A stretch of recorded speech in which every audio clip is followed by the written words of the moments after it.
नमो नमो विद्यार्थियों, हम पढ़ रहे हैं बीए पार्ट 3 में संस्कृत विषय। और संस्कृत विषय में हम पढ़ रहे हैं विद्यार्थियों महाभारत विरचित विदुर नीति।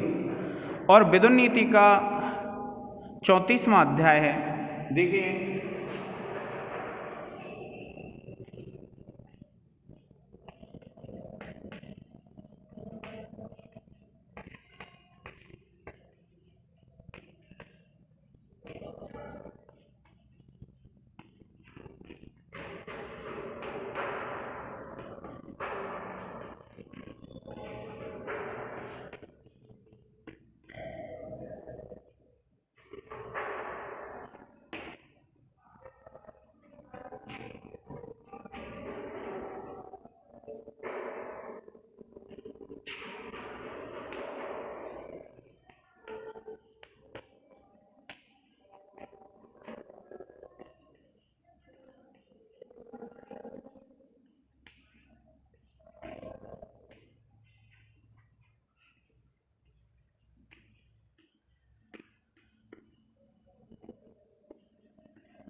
विदुर नीति 34वां अध्याय।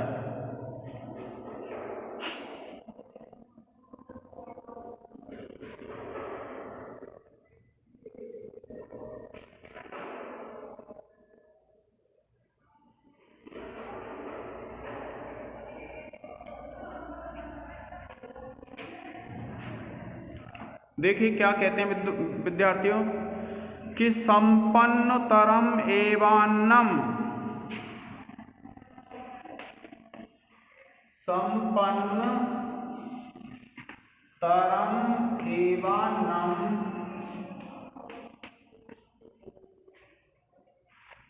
दरिद्रा भुंजते सदा।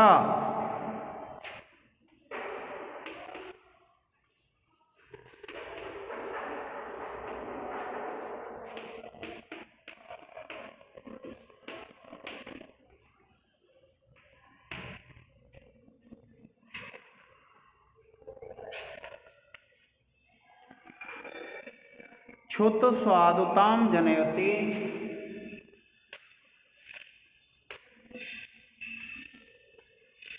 स्वादुताम जनयति,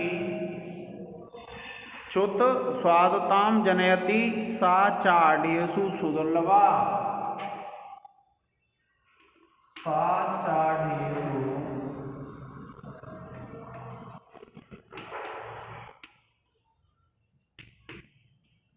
सा चाढ़्यसु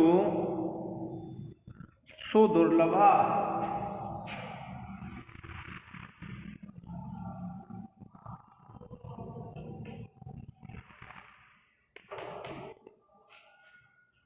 देखिए क्या कहते हैं कि संपन्न तरम एव अन्नम दरिद्रा भुंजते सदा। कि संपन्न तरम एव अन्नम, के संपन्न ही अन्न को दरिद्रा भुंजते, कि जो दरिद्र व्यक्ति होते हैं वो खाते हैं। क्योंकि क्षुत स्वादुताम जनयति, जो भूख होती है वह स्वाद को उत्पन्न करती है। साच आढ़ेसु सुदुर्लभा, साच आढ़ेसु दुर्लभा, कि वह धनी लोगों में दुर्लभ होती है। इसमें ये बताया गया विद्यार्थियों कि जो भूख है वही व्यक्ति के मन में स्वाद को उत्पन्न करती है। और जो व्यक्ति गरीब होते हैं, दरिद्र होते हैं, वही भोजन का असली स्वाद ले पाते हैं, क्योंकि उनमें भोजन खाने के लिए भूख होती है। और इसमें ये कहा गया है कि जो धनी लोग होते हैं, धनी लोगों में यह भूख कम पाई जाती है। और क्षुत स्वादुताम जनयति, और जो भूख है वही स्वाद को उत्पन्न करती है। देखिए क्या कहते हैं कि हे भरत श्रेष्ठ, दरिद्र पुरुष सदा स्वादिष्ट भोजन करते हैं, क्योंकि उनके भोजन में स्वाद उत्पन्न कर क्योंकि भूख उनके भोजन में स्वाद उत्पन्न कर देती है। और वह भूख धनियों के लिए सर्वदा दुर्लभ है। अब देखिए दूसरा जो श्लोक है इसमें क्या कहते हैं प्रायेण श्रीमतां लोके, प्रायेण श्रीमतां लोके, प्रायेण श्रीमतां लोके भोक्तुं शक्तिर्न विद्यते।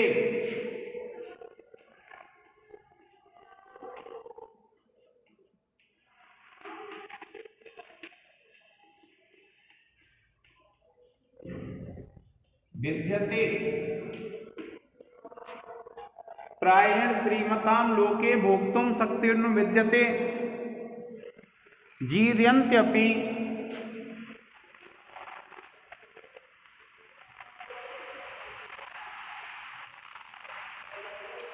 जीर्यन्त्यपि हि काष्ठानि, हि काष्ठानि,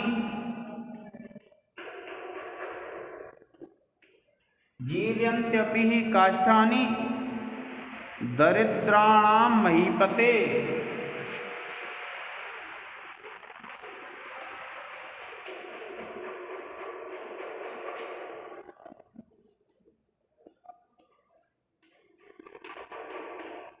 देखिए क्या कहते हैं, प्रायेण श्रीमतां लोके भोक्तुं शक्तिर्न विद्यते, कि प्राय जो धनवान व्यक्ति होते हैं उनमें भोजन को खाने की शक्ति नहीं पाई जाती है।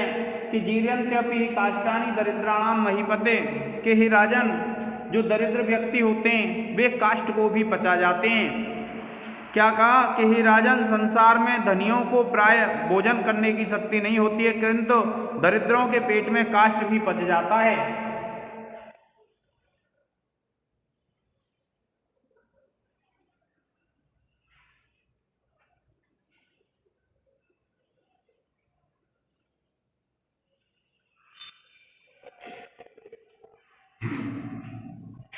फिर देखिए क्या कहते हैं कि अवृत्तिर्भयम् अन्त्यानाम्,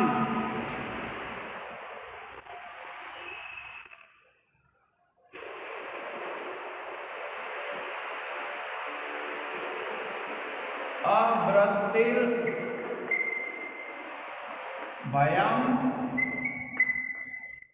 अन्त्यानाम्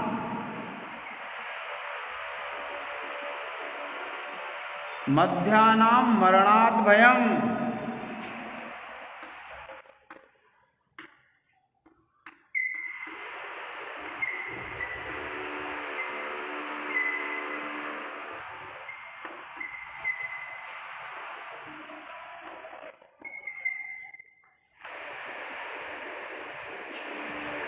उत्तमानां तु मत्र्याणां,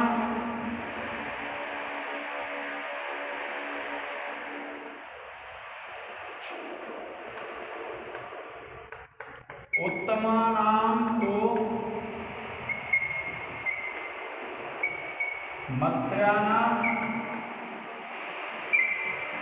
उत्तमानां तु मत्र्याणाम् अवमानात् परम भयम्।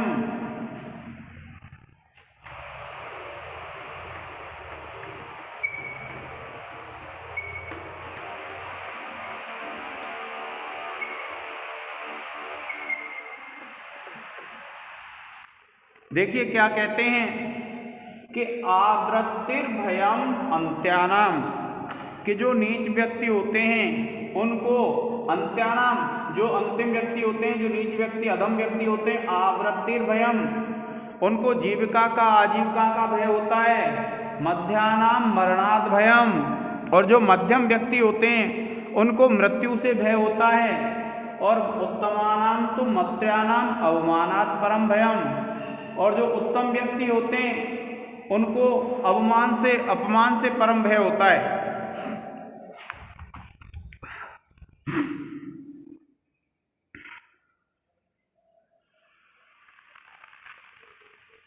क्या कहते हैं कि अधम पुरुषों को जीविका न होने से भय लगता है, मध्यम श्रेणी के मनुष्यों को मृत्यु से भय होता है, परंतु उत्तम मनुष्यों को अपमान से ही महान भय होता है। क्या कहते हैं कि जो अधम व्यक्ति होते हैं उनको आवृत्ति का भय होता है, आजीविका का भय होता है, मध्यानाम मरणात् भयम, और जो मध्यम व्यक्ति होते हैं उनको मृत्यु से भय होता है, और उत्तमानाम तो मंत्र्याणाम अवमानात् परम भयम, और जो उत्तम प्रकार के व्यक्ति होते हैं उनको मरने से परम भय, अवमानात् परम भयम, अपमान का अत्यधिक भय होता है।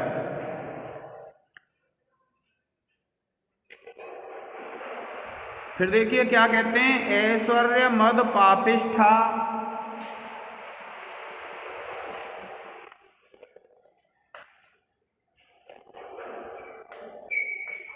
ऐश्वर्य मद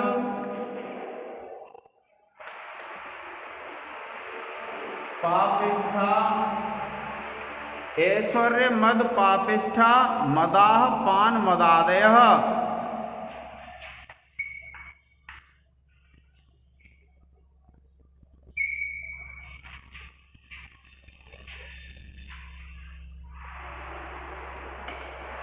मदाह पान मदादयः।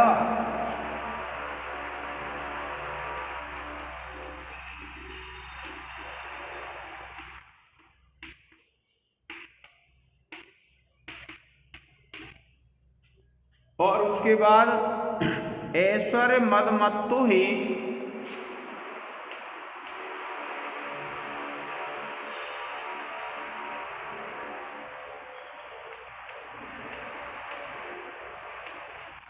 ऐश्वर्य मदमत्तु ही ना पतित्वा विबुध्यस्ते, ना पतित्वा विबुध्यते।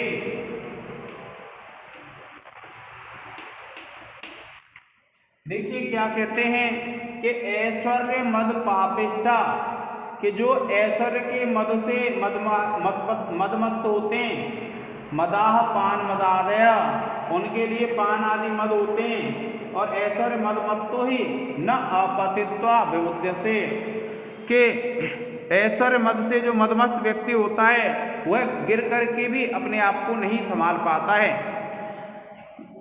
देखिए क्या कहते हैं कि पीने का नशा आदि भी नशा ही है, किंतु ऐश्वर्य का नशा तो बहुत ही बुरा है, क्योंकि ऐश्वर्य के मद से मतवाला पुरुष भ्रष्ट हुआ बिना होश में नहीं आता है।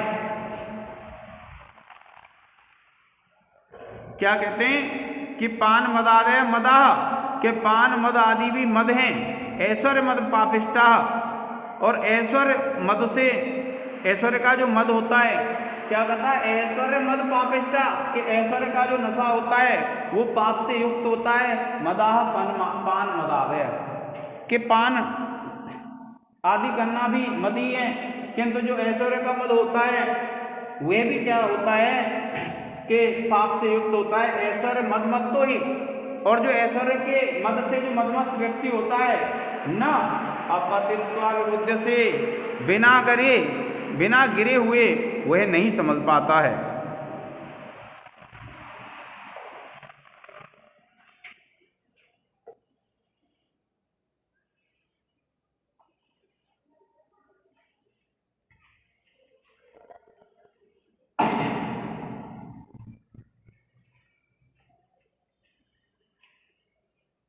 अब देखिए क्या कहते हैं कि इंद्रियैर इंद्रियार्थेषु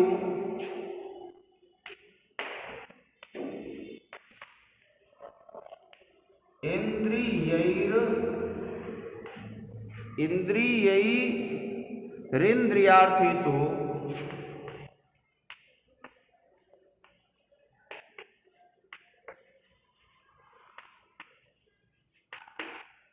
इंद्रियैरिन्द्रियार्थेषु वर्तमानैः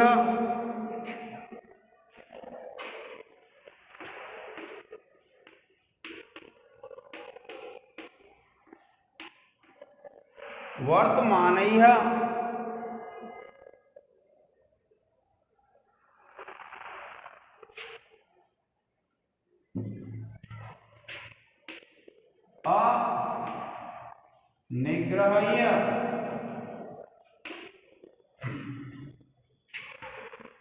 तैरयम्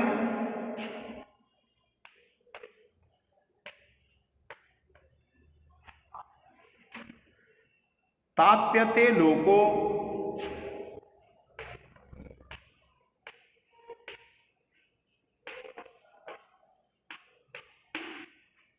ताप्यते लोको नक्षत्राणि ग्रहैरेव।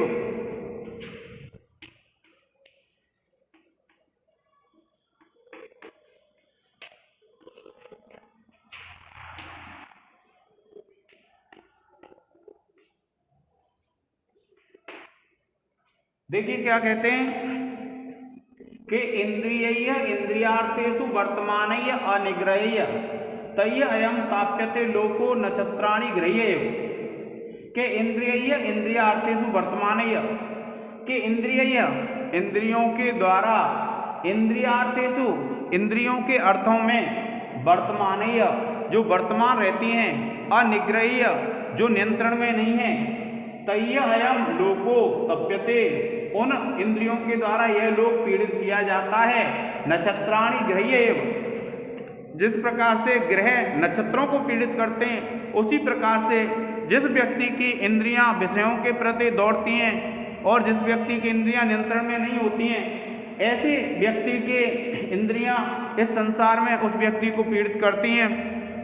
क्या कहा है कि जिस प्रकार से नक्षत्रों को ग्रह पीड़ित करते हैं बस में न होने के कारण विषयों में रमने वाली इंद्रियों से यह संसार उसी प्रकार कष्ट पाता है जैसे सूर्य आदि ग्रहों से नक्षत्र तिरस्कृत होते हैं।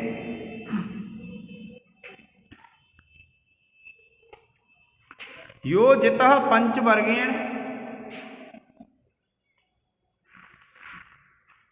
यो जितः पंचवर्गेण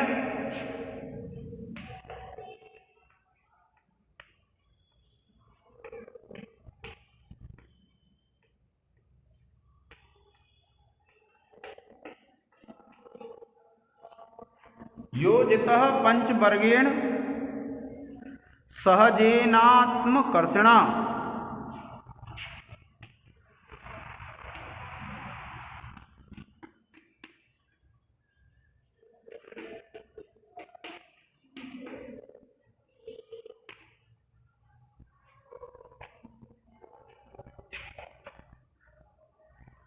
आपदस्तस्य वर्धन्ते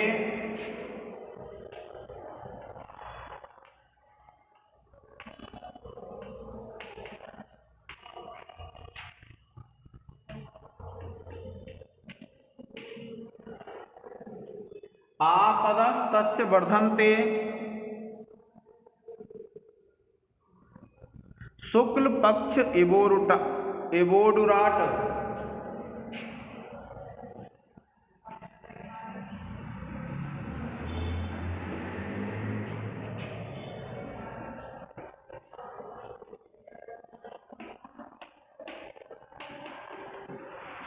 देखिए क्या कहते हैं यो जितः पंचवर्गेण कि यो माने जो व्यक्ति जितः माने जीत लिया गया है पंचवर्गेण पांच के वर्ग के द्वारा क्योंकि जो ज्ञानेंद्रियां होती हैं वो कितनी होती हैं पांच होती हैं कि यो जितः पंचवर्गेण जो व्यक्ति पांच ज्ञानेंद्रियों के द्वारा जीत लिया गया है सहजेन आत्मकर्षणा सहज रूप से आत्मा को जो खींचने वाली पांच इंद्रियां उनके द्वारा जो जीत लिया गया है आपदा तस्य वर्धन्ते उसकी आपत्तियां बढ़ती हैं शुक्ल पक्षे वोडुराट कि जिस प्रकार से शुक्ल पक्ष में चंद्रमा बढ़ता है उसी प्रकार से ऐसे व्यक्ति की आपत्तियां बढ़ जाती हैं जो व्यक्ति अपनी इंद्रियों के द्वारा जीत लिया जाता है और जो इंद्रियां उसे अपने तरफ खींच लेती हैं ऐसा जो व्यक्ति होता है उसकी आपत्तियां उसी प्रकार से बढ़ती चली जाती हैं जिस प्रकार से शुक्ल पक्ष में चंद्रमा बढ़ता हुआ चला जाता है।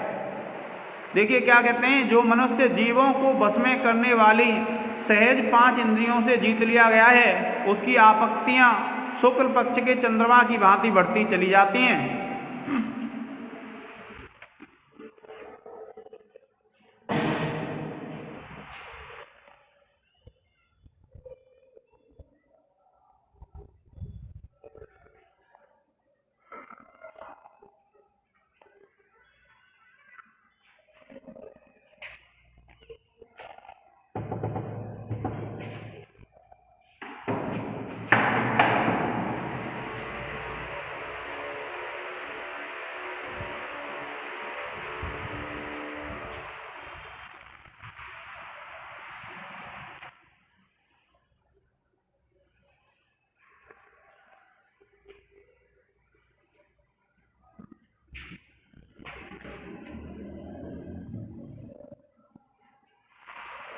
अविजित्य य आत्मानं,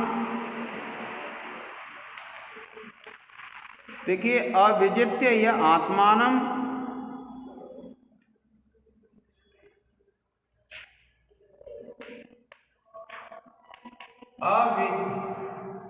अविजित्य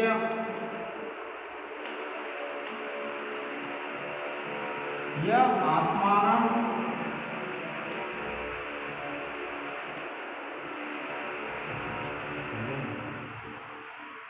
अविजित्य य आत्मानं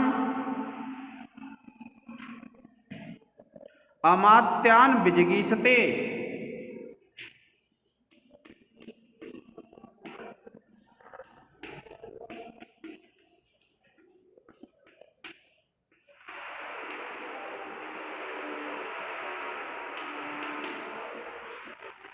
क्या कहते हैं? अविजित्य य आत्मानं अमात्यान् विजिगीषते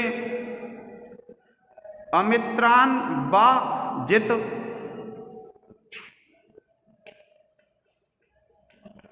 अमित्रान् वा जित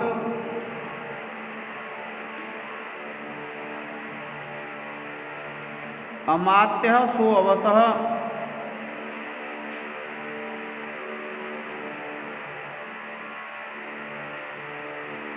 सो अवसः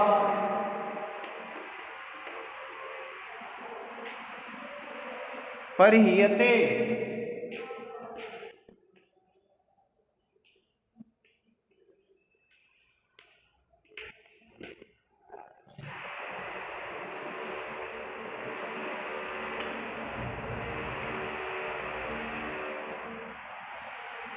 कि अविजित्य य आत्मानं अमात्यान् विजिगीषते अमित्रान् वा जित अमात्यः सो अवसः परिहीयते।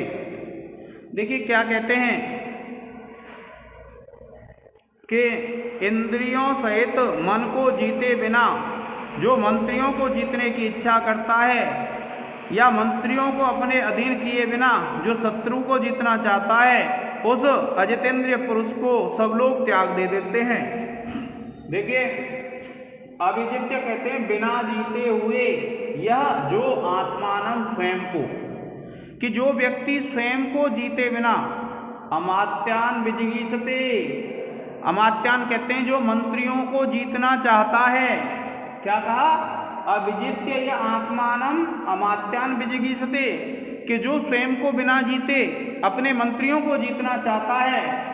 अमित्रान् वा अजित अमात्यः, कि जो शत्रुओं को बिना जीते अवसः परियते, कि अमित्रान् वा अजित अमात्यः, और जो बिना मंत्रियों को जीते हुए शत्रु को जीतना चाहता है, सो अवसः, कि जो अपने बस में नहीं होता है, परिहते, त्याग दिया जाता है। क्या कहा? कि जो व्यक्ति इंद्रियों सहित, या जो राजा इंद्रियों सहित मन को जीते बिना अपने मंत्रियों को जीतने की इच्छा करता है, या मंत्रियों को अपने अधीन किए बिना शत्रुओं को जीतने की इच्छा करता है, वह राजा जो स्वयं ही अपने बस में नहीं है, सब लोगों के द्वारा त्याग दिया जाता है। अब देखिए क्या कहते हैं? आत्मानं एव प्रथमम,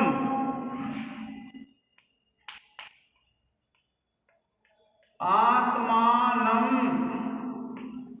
एव प्रथमम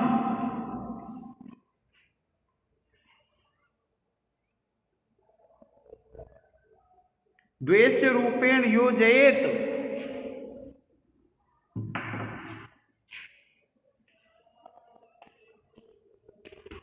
द्वेष्य रूपेण योजयेत,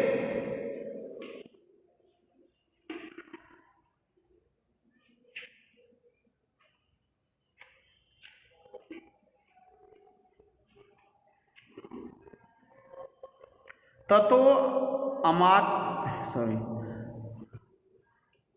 अमात्यान् अमित्रांश्च, ततो अमात्यान्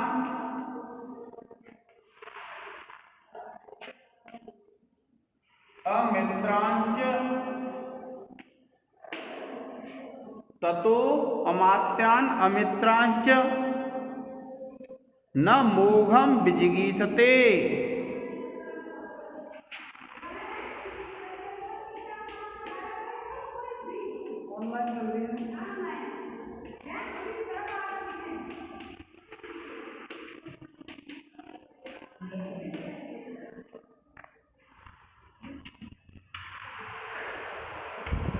देखिए क्या कहते हैं कि जो पहले इंद्रियों सहित मन को ही शत्रु समझकर जीत लेता है, उसके बाद यदि वह मंत्रियों तथा शत्रुओं को जीतने की इच्छा करता है तो उसे सफलता मिलती है।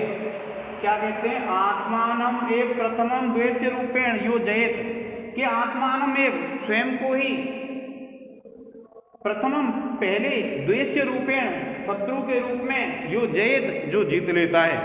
क्या कहा कि आत्मानम एव प्रथमम द्वेष्य रूपेण यो जयेत, कि जो स्वयं को शत्रु मान करके ही पहले अपने आप पर विजय कर लेता है, ततो अमात्यान, और उसके बाद मंत्रियों को और अमित्रान शत्रुओं को विजिगीषते जो जीतने की इच्छा करता है, न मोघम, उसका वह प्रयास व्यर्थ नहीं जाता है। इसमें क्या बताया विदुर जी ने कि सर्वप्रथम तो क्या करना चाहिए व्यक्ति को? सर्वप्रथम ऐसा करना चाहिए कि स्वयं की जो इंद्रियां हैं उनको वश में करना चाहिए, और स्वयं की इंद्रियों को वश में करने के बाद फिर अपने जो शत्रु हैं, जो अपने जो मंत्री हैं उनको वश में करना चाहिए, और उसके बाद फिर जो शत्रु हैं उन पर विजय प्राप्त करने का प्रयास करना चाहिए। तो उसका जो प्रयास है वह सफल हो जाता है। कि जो पहले इंद्रियों सहित मन को शत्रु समझकर जीत लेता है, उसके बाद यदि वह मंत्रियों तथा शत्रुओं को जीतने की इच्छा करे तो उसे सफलता मिल जाती है।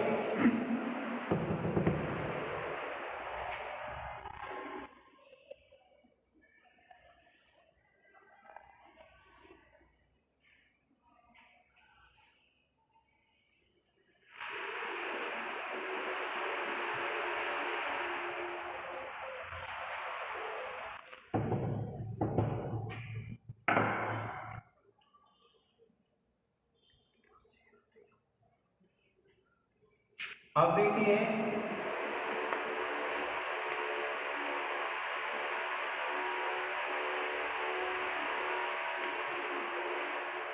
वश्येन्द्रियं जितात्मानं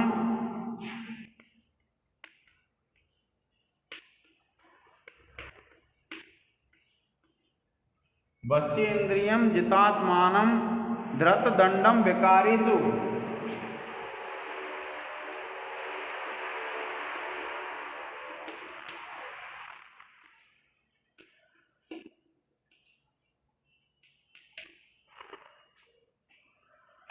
वश्येन्द्रियं जितात्मानं धृतदंडं विकारेषु परीक्ष्य कारणम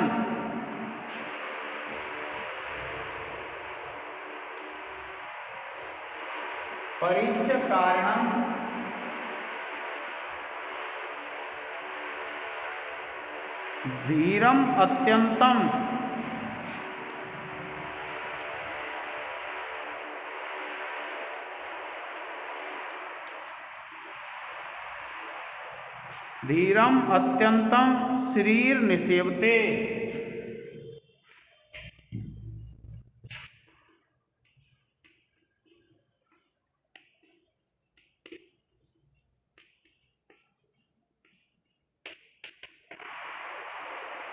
देखिए क्या कहते हैं कि वश्य इंद्रियम, जिसकी इंद्रियां वश में होती हैं, जितात्मानम, जिसने अपनी आत्मा को जीत लिया है, धृत दंडम, और जो दंड को धारण करता है, ऐसा जो व्यक्ति होता है, विकारीसु, जो आज्ञाओं का उल्लंघन करने वाले होते हैं उनमें जो दंड धारण करता है, परीक्ष्य कारणम, और जो सभी की परीक्षा करने के बाद जो कार्य करता है, धीरम अत्यंतम शरीर निसेवते, ऐसा जो धैर्यशाली व्यक्ति होता है उसकी जो राजलक्ष्मी है वह बहुत लंबे समय तक उसकी सेवा करती है। क्या कहते हैं? देखिए कि इंद्रियों तथा मन को जीतने वाले, अपराधियों को दंड देने वाले जांच परख कर काम करने वाले धीर पुरुष की लक्ष्मी लंबे समय तक सेवा करती है।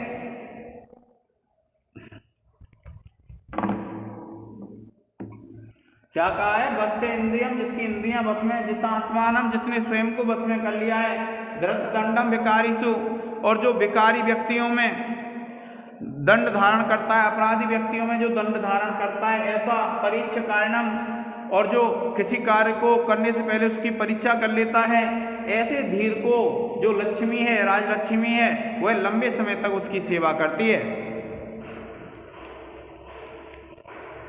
अब देखिए क्या कहते हैं,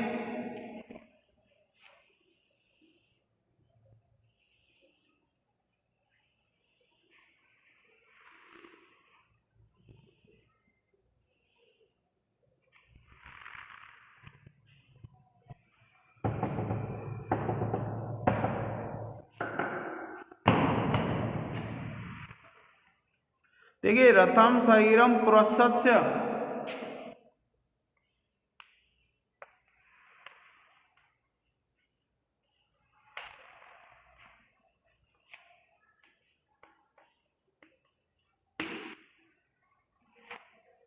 राजन आत्मा न्यतेन्द्रिया,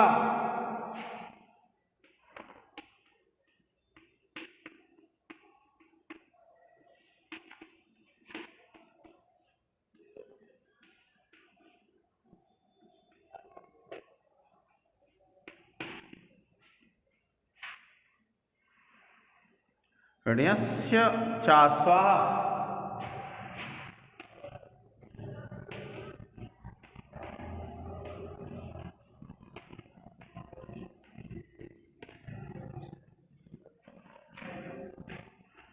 तैर अप्रमत्तः कुशली,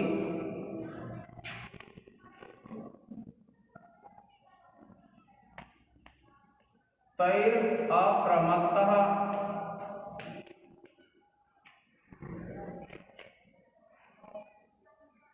कुशली सदस्वई,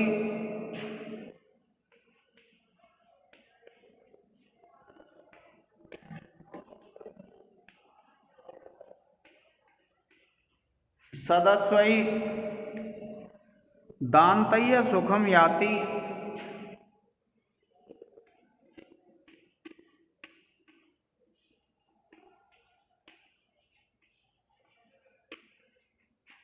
सुखम याति,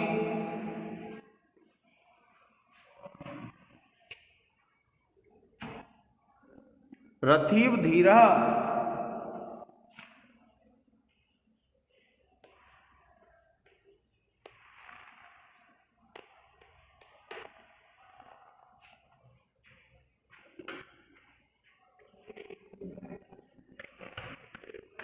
देखिए क्या कहते हैं कि हे राजन, मनुष्य का शरीर रथ है, बुद्धि सारथी है और इंद्रियां उसके घोड़े हैं।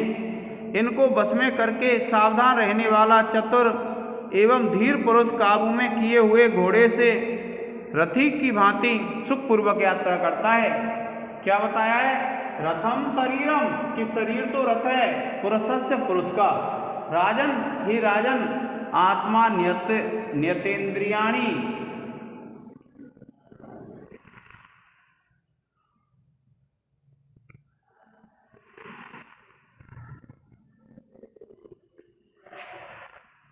कि आत्मा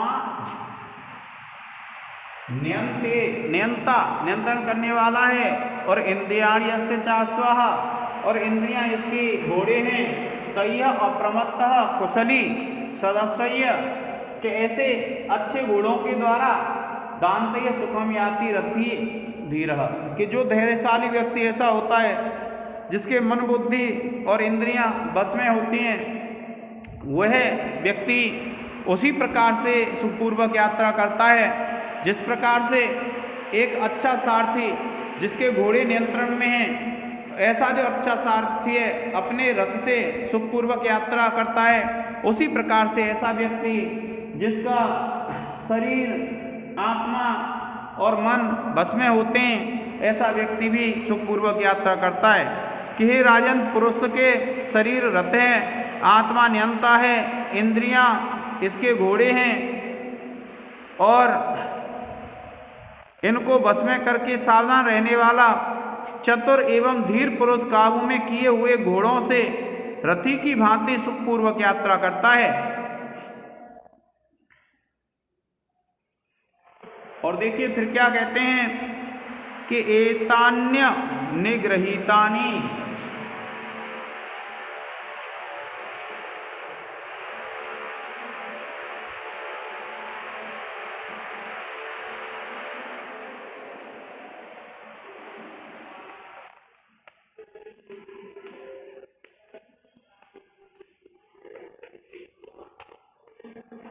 एतान्य निगृहीतानि व्यापादयितुम् अप्यलम्,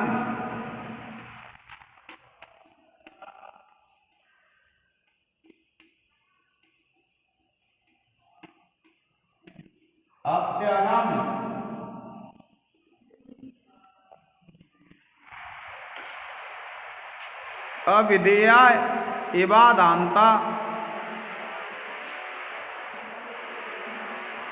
अविधेया एवादान्ता हयाः,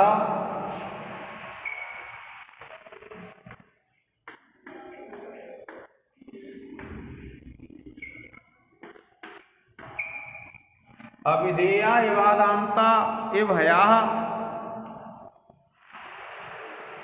पथि कुसारथिम्,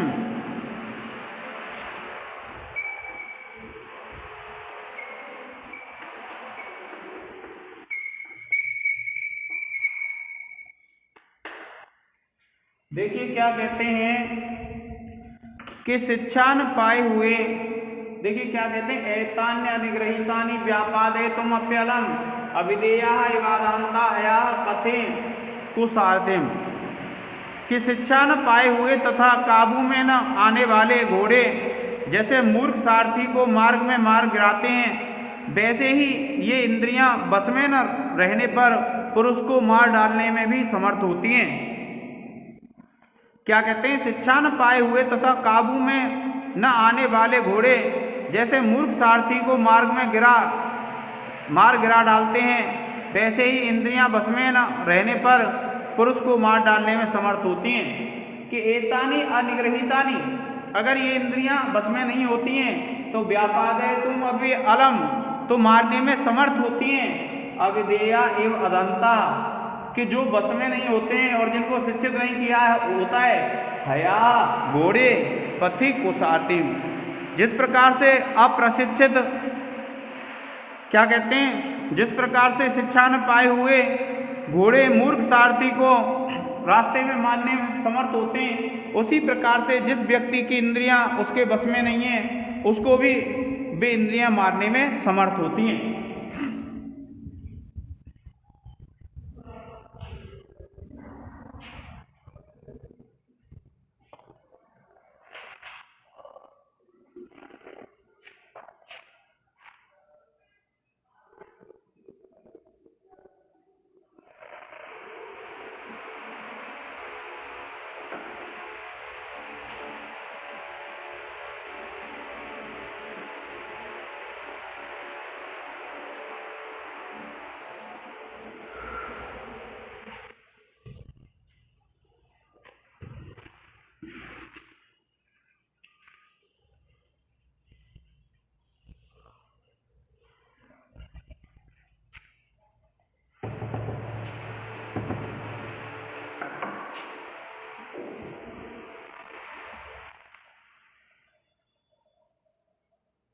अनर्थम अर्थतः पश्यन् अर्थम चैव अपि अनर्थतः,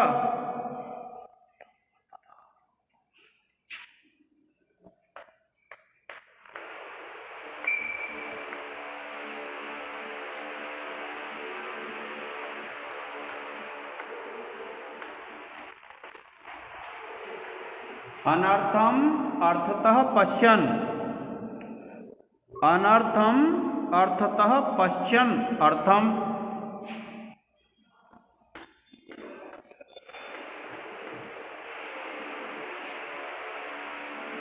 चैवाप्य अनर्थतः।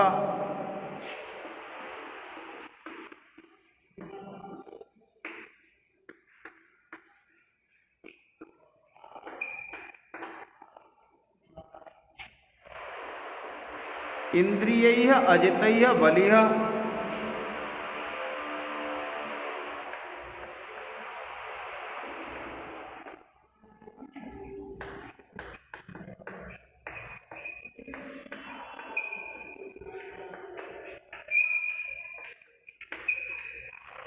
बलिः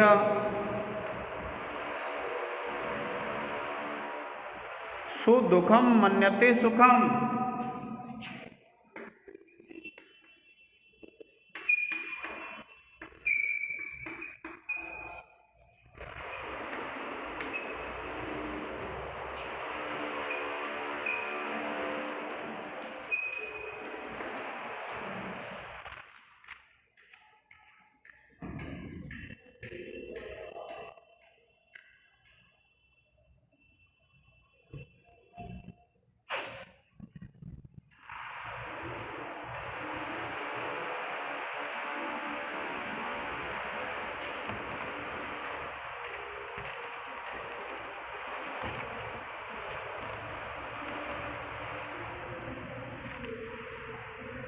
देखिए कि इंद्रियां वश में न होने के कारण अर्थ को अनर्थ और अनर्थ को अर्थ समझकर अज्ञानी पुरुष बहुत बड़े दुख को भी सुख मान बैठता है। कि अनर्थम अर्थतः पश्यन् और अर्थम च अनर्थतः, कि जो अर्थ को अनर्थ समझता है और अनर्थ को अर्थ समझता है। इंद्रिय अजितय, कि जिसकी इंद्रियां बस में नहीं है। बलिय सुदुखम मन्यते सुखम, वह अत्यंत सुख दुख को भी क्या है सुख मानने लग जाता है।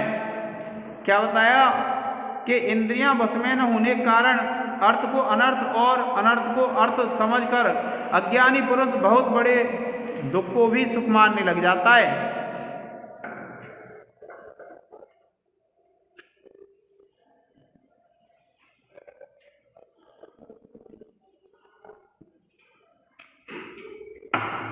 अब देखिए धर्मार्थ यह परित्यज्य,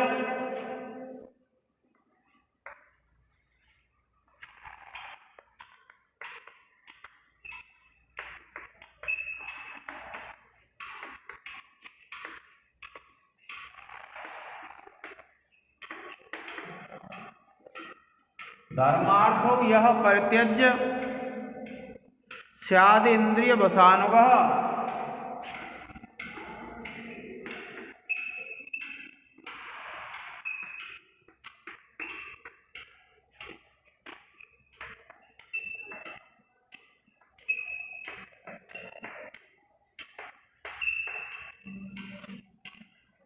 धर्मार्थो यह परित्यज्य स्याद् इंद्रिय वशानुगः श्री प्राण धन दारेभ्य क्षिप्रम सपरियते। श्री प्राण धन दारेभ्य क्षिप्रम सपरियते।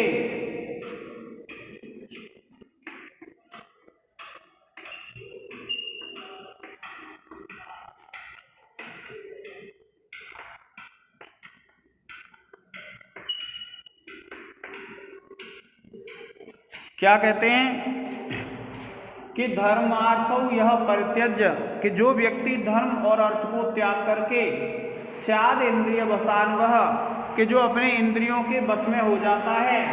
श्री कहते हैं राजलक्ष्मी को, प्राण धन और दारिद्र्य कहते हैं पत्नियों के द्वारा क्षिप्रम सपरियते, वह शीघ्र ही त्याग दिया जाता है।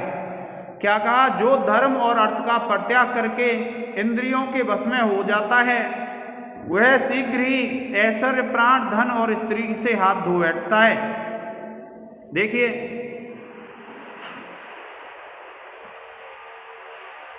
अब इसमें आप व्याकरण टिप्पणी लिख लेंगे। धर्म प्लस अर्थ दीर्घ हो जाएगी। इसके बाद यह है, आप लिख देंगे यद शब्द एक ये हो गई, दो ये यद शब्द पुल्लिंग प्रथमा विभक्ति एक वचन। फिर है देखिए तीसरा परित्यज्य, तो आप लिखेंगे परि उपसर्ग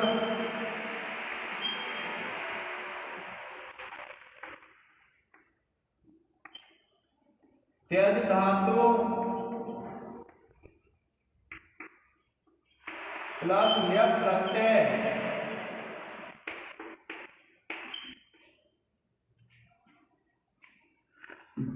छिप देखिए स्याद इंद्रिय,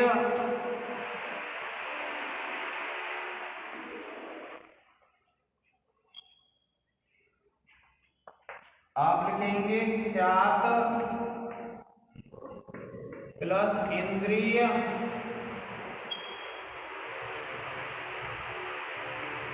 जसत्व हलसंधि।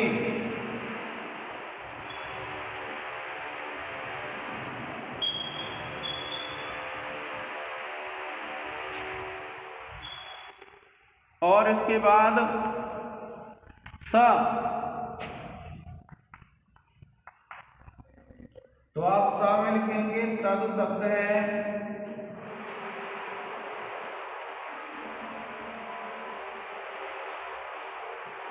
पुल्लिंग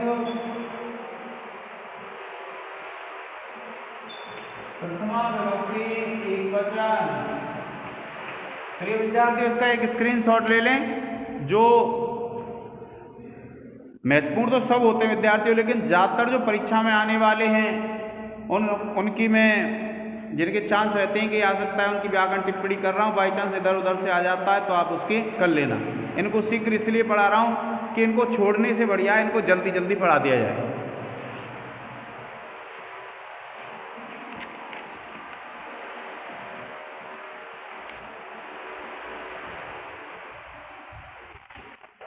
इसका एक स्क्रीनशॉट ले लें विद्यार्थियों।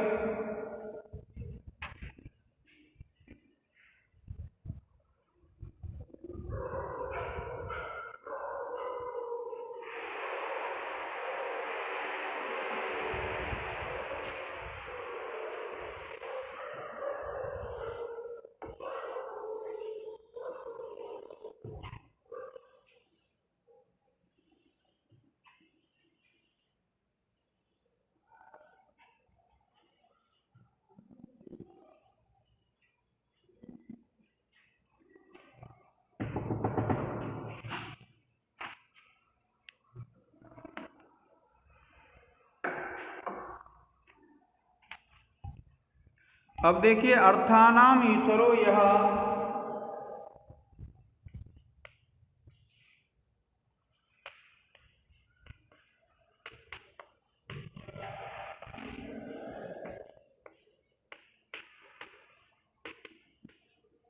अर्थानाम ईश्वरो यह स्याद इंद्रियाणाम अनीश्वरः।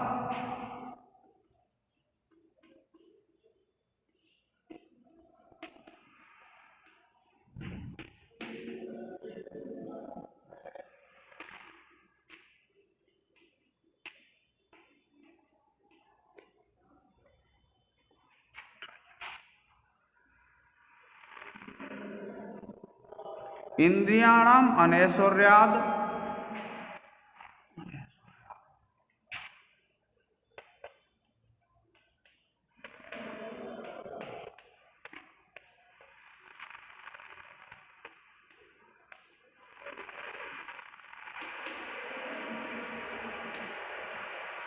इंद्रियाणाम अनैश्वर्याद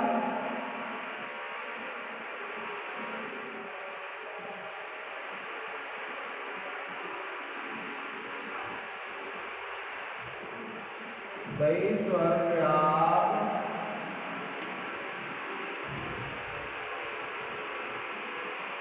भ्रष्टे ही सह।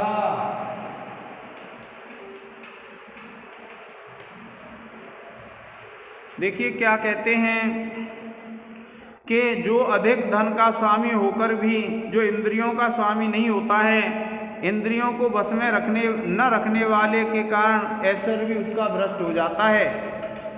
क्या कहते हैं? अर्थानाम ईश्वरो यह, कि जो व्यक्ति धनों का स्वामी होता है, अर्थानाम अर्थात धनों का, ईश्वर होता है यह माने जो, इंद्रियाणाम अनीश्वर, और इंद्रियों का जो स्वामी नहीं होता है, अर्थात जो धन का तो स्वामी होता है लेकिन जो इंद्रियों का स्वामी नहीं होता है। इंद्रियाणाम अनैश्वर्यात्, इंद्रियों का स्वामी न होने से ऐश्वर्यात् भ्रष्यते ही स, वह ऐश्वर्य से भी भ्रष्ट होता है, अर्थात उसका ऐश्वर्य भी नष्ट हो जाता है। जो व्यक्ति धन का स्वामी है किंतु अपनी इंद्रियों का स्वामी नहीं है, तो ऐसे व्यक्ति की जो इंद्रियां हैं वो भी उसके वश में नहीं होती हैं, और जिसकी इंद्रियां वश में नहीं होती हैं उसका ऐश्वर्य नष्ट हो जाता है। क्या कहा? कि जो व्यक्ति धन का स्वामी होकर भी इंद्रियों पर अधिकार नहीं रखता है, इंद्रियों को वश में न रखने के कारण ही ऐश्वर्य से भ्रष्ट हो जाता है।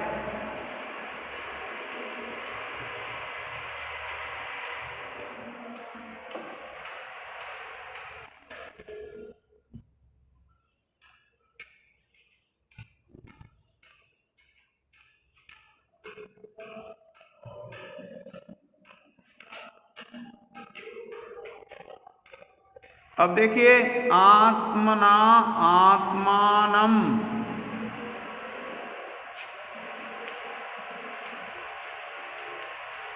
आत्मना आत्मानम, आत्मना आत्मानम अनविच्छिन्न,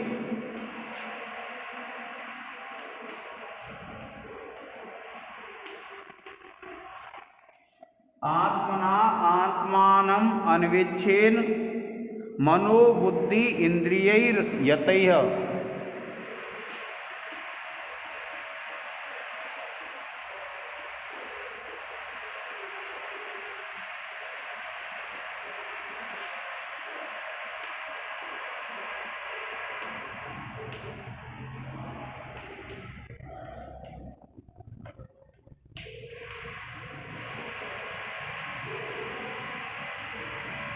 आत्मा ही एव आत्मनो बंधुः,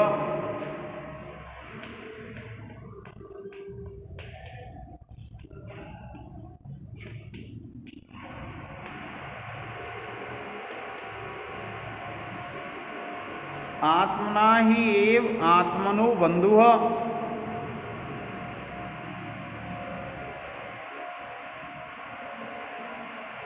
बंधुरात्मैव रिपुरात्मनः,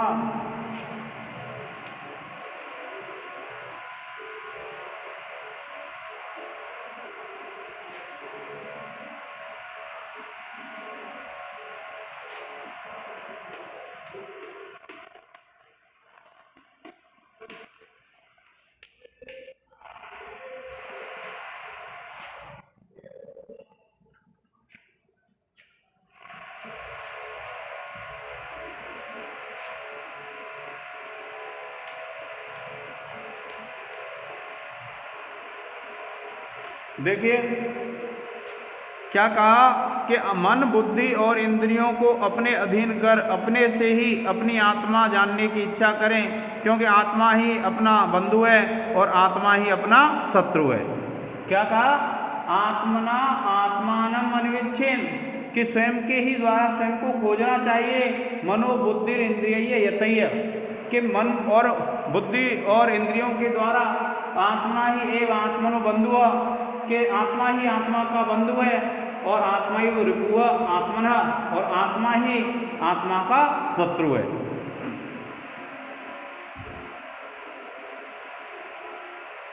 अब आप इसमें देखिए, आत्मना है तो आप लिख देंगे आत्मन शब्द तृतीया विभक्ति एक वचन, आत्मानम है तो आत्मन शब्द द्वितीया विभक्ति एक वचन।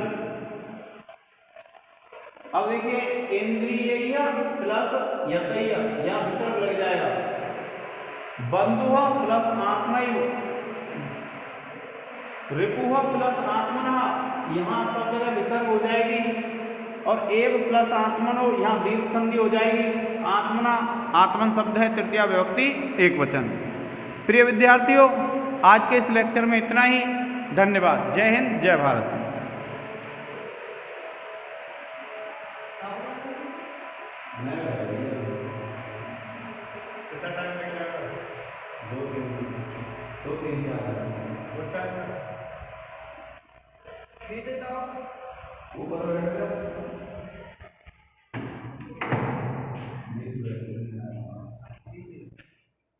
तो तुम्हारा ढूंढा तो आएगा।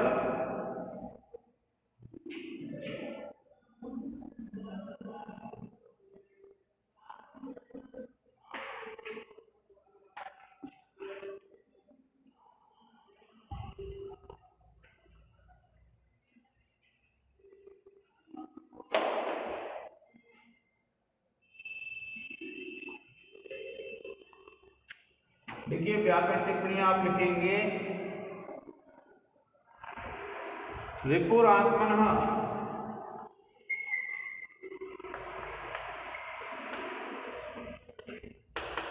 आप लिखेंगे रिपु प्लस आत्मनः, विसर्ग संधि हो जाएगी। फिर देखिए यतैः, आप लिखेंगे यम धातु त प्रत्यय तृतीया बहुवचन। इसके बाद है एवात्मनो,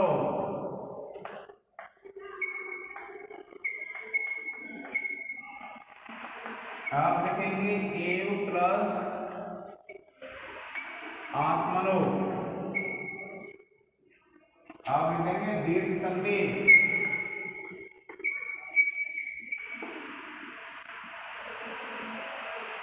आत्मैव,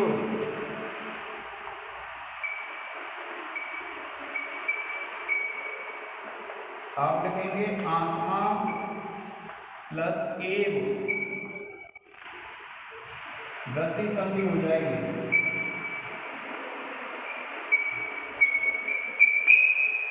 ठीक है विद्यार्थियों, आप इसका एक स्क्रीनशॉट ले लें।